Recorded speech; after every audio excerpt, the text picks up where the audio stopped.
का स्वागत है आपके अपने YouTube चैनल पर। तो दोस्तों, अपना जो टॉपिक चल रहा था रीजनिंग का वो था घन और पासा। तो हम सबसे पहले जिसके बारे में चर्चा कर रहे थे वो था पासा। किसके बारे में? पासा।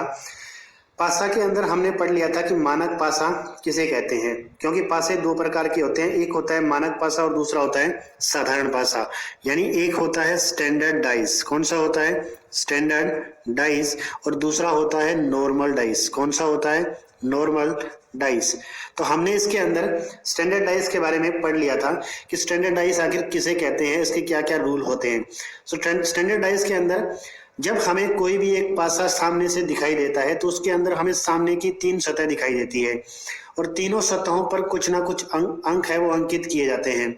तो पास की दो सतहों पर अंकित अंकों का योग अगर 7 नहीं है, दोबारा सुनिएगा, पास की दो सतहों पर अंकित अंकों का योग अगर 7 नहीं है तो वो पासा कौन सा कहलाता है?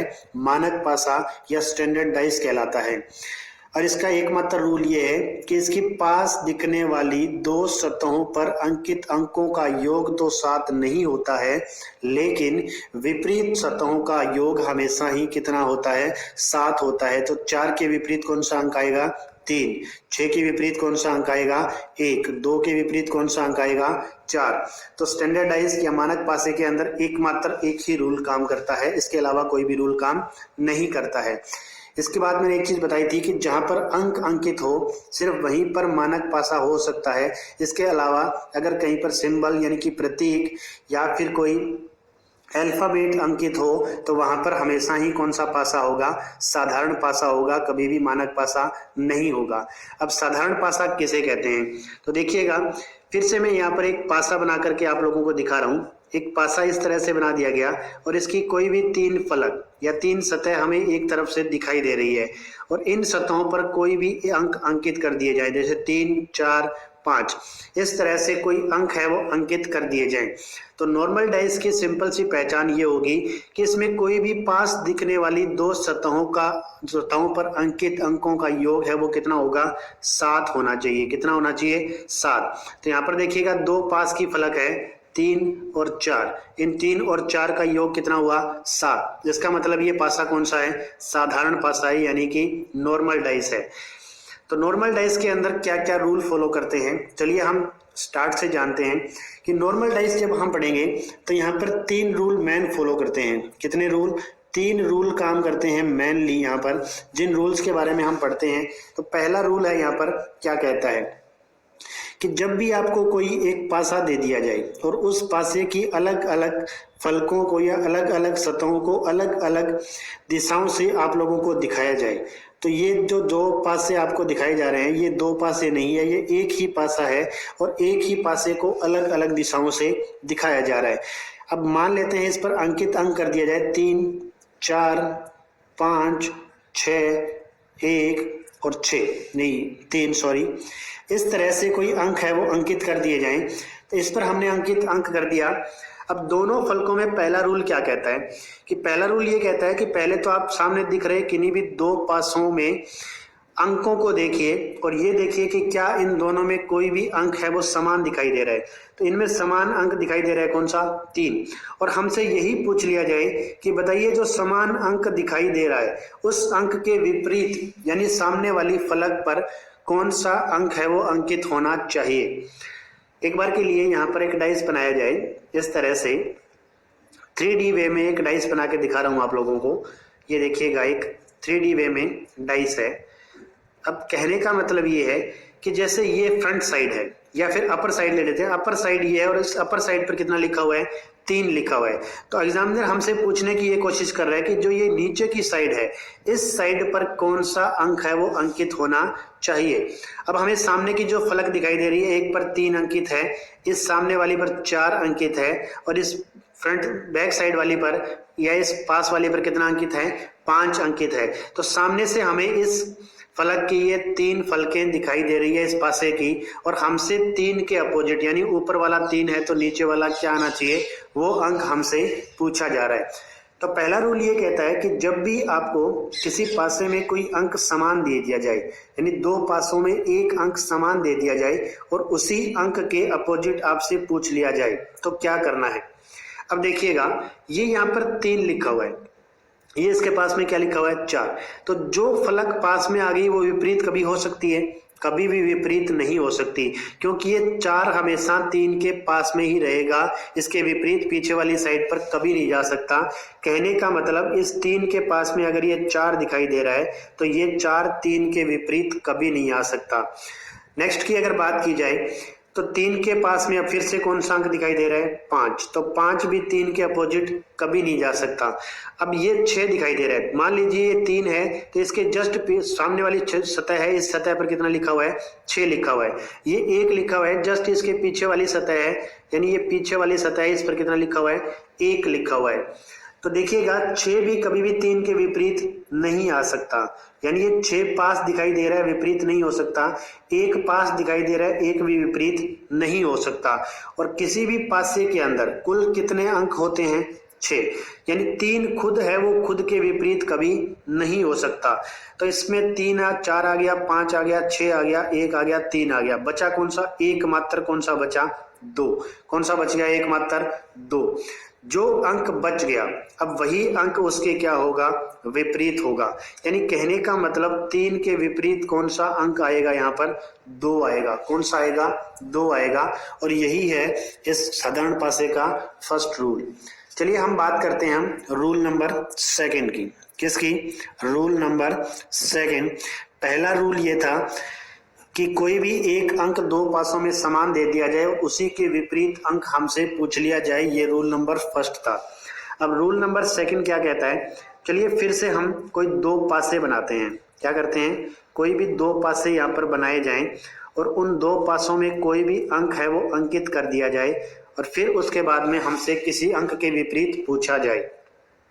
तो फिर से देखिएगा यहाँ पर 3 4 5, 3 4 6, इस तरह से कोई भी अंक है वो अंकित कर दिया जाए और फिर हमसे कोई भी अंक के अपोजिट हमसे पूछा जाए।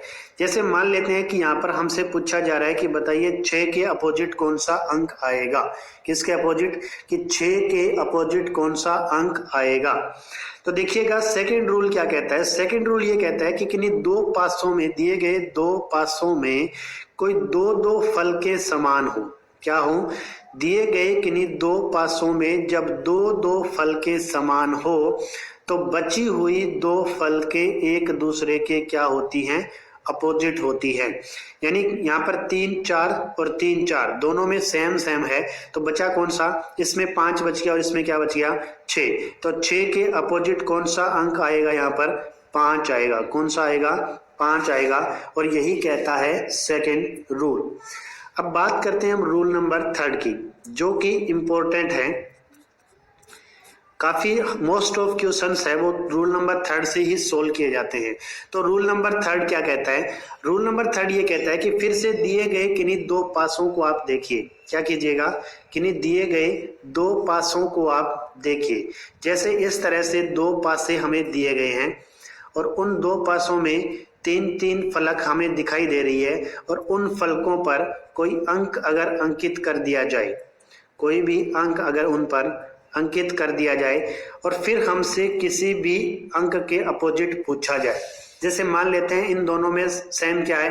3 नंबर है। सेम क्या है? 3 नंबर है और हमसे अपोजिट किसके अपोजिट पूछा जा रहा है? 6 के अपोजिट। यानी दोनों पासों में जो कॉमन नंबर है वो एक ही है और वो कौन सा है? 3। और उसके अपोजिट ना पूछ करके हमें किसी अन्य नंबर के अपोजिट पूछा जा रहा है। जब हमें उसी नंबर के अपोजिट पूछ लिया होता तब तो हम रूल कौन सा फॉलो करते? First rule. क्योंकि फर्स्ट रूल ये कहता है कि पास में जो नंबर अंकित है वो नंबर विपरीत नहीं आ सकते। इसका मतलब जो एक अंक बच गया वही उसके विपरीत सतह पर अंकित होगा। लेकिन रूल नंबर 3 ये कहता है कि जो अंक समान है उस अंक के विपरीत हमसे नहीं पूछा गया, हमसे किसी अन्य अंक के विपरीत पूछा गया है। तो इसमें हम या क्लॉकवाइज रूल भी इसे कहा जाता है। यानी हम जो अंक एक समान है, इसमें 3 है और इसमें भी क्या है 3 है, तो 3 से हम घड़ी की दिशा में इसे घुमा देंगे। क्या करेंगे? घड़ी की दिशा में 3 अंक से लेकर के और घड़ी की दिशा में घुमा देना है। किस प्रकार? यानी सबसे पहले हमें कौन सा अंक लिखना है? जो अंक कॉमन है वही लिखना है। तो कॉमन अंक यहाँ पर क्या है? 3 है, तो हमने क्या किया? 3 लिख लिया। इसके बाद में सेकंड यहाँ पर दिया गया है 5, 3 के बाद में क्या आ रहा है? 5, इसके आगे क्या लिख लेना है? 5, 5 के जस्ट आगे कौन सा अंक दिया गया है? 4, तो 3 5 4, यानी घड़ी की दिशा में जाएंगे तो 3 आएगा, फिर 5 आएगा, फिर 4 आएगा। इस तरह से यहाँ पर लिख लिया गया है। फिर इसके बाद में सेकंड नंबर पर चलते हैं। पहले कौन सा अंक अंकित है? 3, यानी 3 के जस्ट नीचे कौन सा अंक लिख लेना है? जो अंक समान है। अब नेक्स्ट अंक यहाँ पर कौन सा है? 1 है। उसके बाद जस्ट नेक्स्ट अंक कौन सा है? 6 है। तो जो एक दूसरे के नीचे आ रहे हैं वही एक दूसरे के क्या होते हैं? अपोजिट होते हैं। तो यहाँ पर 5 के नीचे क्या आ रहा है? 1, इसका मतलब 5 का जो अपोजिट अंक है वो कौन सा है? 1। 4 के अपोजिट अंक कौन सा हुआ? 6। 4 के अपोजिट कौन सा हुआ? 6। अब जो एकमात्र 3 बच गया, अब यहाँ पर देखिए 3 5 1 4 2 सारे नंबर आ चुके हैं, एकमात्र यहाँ पर 2 नंबर बचा है। तो इस 3 के अपोजिट कौन सा अंक आना चाहिए? 2, यानी 3 के अपोजिट कौन सा अंक आएगा? 2। तो घूर्णन गति का नियम या जो तीसरा नियम है वो नियम सिर्फ पासे की किसी एक सतह को ही नहीं बताता है, वो पासे की 6 फलकों की जानकारी हमें दे देता है कि कौन सी फलक के विपरीत कौन सा अंक है वो आना चाहिए। तो इस तरह से सारी जानकारी हमें ये दे देता है। अब इसके बाद में एक छोटा सा रूल नंबर 4 जो कई बार काम में लिया जाता है या कई बार नॉर्मली पूछ लिया जाता है, तो उसके बारे में भी थोड़ी सी जानकारी हम ले लेते हैं। कौन सा है? Rule number 4। अब रूल नंबर 4 क्या कहता है? ये कहता है कि अगर कोई भी 2 पासे आपको दिए गए, कोई भी 2 पासे आपको दिए गए हैं और इन 2 पासों में कोई भी अंक समान नहीं है, जैसे 1 लिख दिया गया, 3 लिख दिया गया, 4 लिख दिया गया, 5 लिख दिया गया, 6 लिख दिया गया और 2 लिख दिया गया, यानी इन दोनों पासों के अंदर कोई भी अंक समान नहीं है। ये तीनों के तीनों रूल तब काम करते हैं जब इनके अंदर कोई ना कोई अंक है वो समान होना चाहिए। तो 4th नियम क्या कहता है कि जब कोई भी अंक है वो समान ना हो उस वक्त क्या किया जाए? तो इसके अंदर साफ सा एक रूल लगता है कि जो ऊपर वाली सतह होती है वो हमेशा ऊपर वाली सतह के क्या होती है? अपोजिट होती है। ऊपर वाली सतह के अपोजिट होती है। सामने वाली जो सतह है वो हमेशा सामने वाली सतह के अपोजिट होती है। और जो बैक साइड की सतह है वो हमेशा बैक साइड की सतह के क्या होती है? अपोजिट होती है। कहने का मतलब 1 के अपोजिट आएगा 2, 3 के अपोजिट आएगा 5 और 6 के विपरीत कौन सा आएगा? 4। इस तरह से रूल नंबर 4 ये कहता है कि ऊपर वाली सतह की, सामने वाली सतह की और बैक साइड की सतह, वो बैक साइड की सतह के हमेशा क्या होती है? विपरीत होती है। चलिए हम साधारण पासे के एक बार चारों रूलों को फिर से थोड़ा सा रिवाइज कर लेते हैं। पहला रूल क्या कहता है कि जब आपको 2 पासे दे दिए जाए और उन 2 पासों में कोई भी एक अंक समान हो और उसी अंक के विपरीत हमसे पूछ लिया जाए, तो ये रूल ये कहता है कि पास दिख रही किसी भी फलक पर अंकित जो अंक है वो कभी भी विपरीत नहीं हो सकता। कहने का मतलब ये 3 लिखा हुआ है, ये 4 लिखा हुआ है, तो ये 3 और 4 एक दूसरे के विपरीत नहीं हो सकते, क्योंकि ये 3 और 4 तो हमेशा एक दूसरे के पास पास ही रहेंगे। तो 4 विपरीत नहीं आ सकता, 5 नहीं आ सकता, 6 नहीं आ सकता, 1 नहीं आ सकता, 3 खुद नहीं आ सकता। एकमात्र कौन सा नंबर बच गया? 2 नंबर। तो 3 के विपरीत कौन सा आएगा? 2 आएगा। सॉरी। इसके बाद रूल नंबर 2 कहता है कि जब दिए गए किन्हीं 2 पासों में 2-2 अंक समान हो तो बचे हुए जो 2 अंक हैं वो एक दूसरे के क्या रहेंगे? विपरीत रहेंगे। क्या रहेंगे? विपरीत रहेंगे। रूल नंबर 3 ये कहता है कि जब कोई 2 पासे आपको दे दिए जाएं और उन 2 पासों में एक अंक समान हो और हमें समान अंक को छोड़कर किसी अन्य नंबर के अपोजिट पूछ लिया जाए, तो हमें क्या करना है? समान अंक से घड़ी की दिशा में घुमा देना है। समान अंक से क्या करना है, घड़ी की दिशा में घुमा देना है। और घुमाने के बाद में जो जो अंक जिस तरह से आता है उनको एक दूसरे के नीचे लिखते जाइए और वो ही अंक एक दूसरे के क्या होंगे, अपोजिट होंगे। 5 के अपोजिट 1 आएगा, 4 के अपोजिट 6 आएगा, 3 के अपोजिट 2 आएगा। इस तरह से ये पूरे पासे की जानकारी हमें दे देता है। इसके बाद में एक छोटा सा रूल नंबर 4 है। क्या है रूल नंबर 4? कि इसमें कोई भी अंक समान नहीं है। दिए गए दोनों पासों के अंदर कोई भी अंक अगर समान नहीं हो तो क्या करना है, ऊपर की सतह के अपोजिट होगी, सामने वाली सतह सामने वाली के अपोजिट होगी और बैक साइड की सतह वो बैक साइड की सतह के क्या होगी, अपोजिट होगी। इस तरह से 1 के अपोजिट 2, 3 के अपोजिट 5 और 6 के अपोजिट क्या आएगा, 4 आएगा। इस तरह से पासे के ये 4 रूल ही फॉलो करते हैं और मानक पासे के अंदर एकमात्र एक ही रूल काम करता है कि इसके अंदर दिए गए किन्हीं दो किन्हीं के एक पासे में 2 फलकों पर अंकित अंकों का योग 7 नहीं होना चाहिए, लेकिन विपरीत सतहों का योग हमेशा ही इसमें कितना होता है, 7 होता है और यही होता है मानक पासा। तो दोस्तों नेक्स्ट वीडियो में हम बात करेंगे घन के बारे में और फिर उसके बारे में हम क्वेश्चन भी इनपुट करेंगे। तो आज के लिए दोस्तों इतना ही। Thank you very much. जय हिंद, जय भारत।